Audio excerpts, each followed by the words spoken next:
እኔ የእናንተ ጥላቻ ውስጥ ወይም ደግሞ የእናንተ ቆሻሻ ስራ ውስጥ የእናንተ ጠላትነት ምናምን ውስጥ ይሄ የዚህ ባል መቀያየር ሚስት መቀያየር ስራ ውስጥ ለምንድን ነው ህጻን ልጅ ያስገባችሁት ነው ጥያቄው።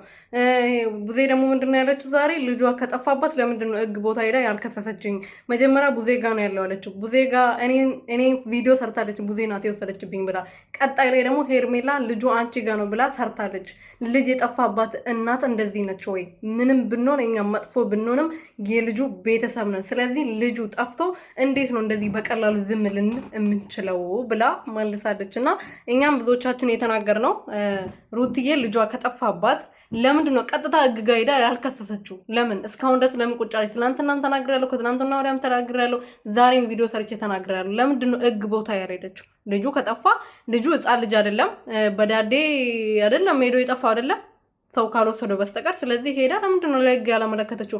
እዚህ መታ ወይም ደግሞ ቪዲዮ እየተሰራ ለምንድን ነው የተቀዳው? እኔ ራሱ ቪዲዮ ላይ እንዴት ይሰራል ህፃን ልጅ ጠፍቶ እያልኩ ነበረና ምን ልላችሁ ፈልጌ ነው ቡዜ ዛሬ አንቺ አሮጊቶን ሴትዮ ማለት ነው ተናግረሻል። እቺ ልጅ ውሸታም ነች። ብዙ ጊዜ እንደዚህ አርጋ አምነናት ከጎኗን ለመቆም ስንወስን እሷ ብዙ ጊዜ ከርታናለች አለሽ። እንደናንተ የከዳት እንደናንተ የወጋት እንደናንተ የበደላት ከእጇ በልቶ መልሳችሁ የበላችኋት እናንተ ጅቦች፣ እንስሳዎች፣ እባቦች ናችሁ እናንተ ማለት ነው። እናንተን ደግሞ ማመንና አንድ ትሪ ላይ ራሱ ምግብ መብላት በጣም ከባድ ነው ለኔ ማለት ነው።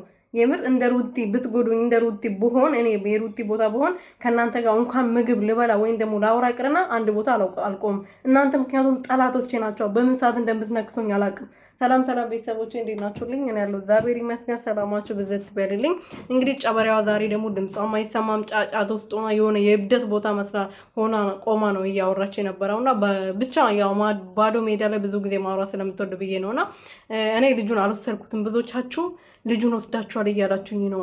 ልጁን ከወሰድኩት ወይ ህግ ቦታ መሄድ አለበት ወይም ደግሞ ቤት የመጣ መፈተሽ ነበረባት። ግን እሷ እሱን አላደረገችም። ቡዜ ናት የወሰደችው፣ ሄርሜላ ናት፣ አብርሃም ናት ነው እያለች ያለችው እንጂ በግልጽ ይሄ ሰው ነው የወሰደው ብላ ህግ ቦታ ራሱ አልሄደችም። እናትነት እንደዚህ ነው ብላ ተናግራለች። አንቺም እናት ተብለሻል ማትራዊ አሮጊት።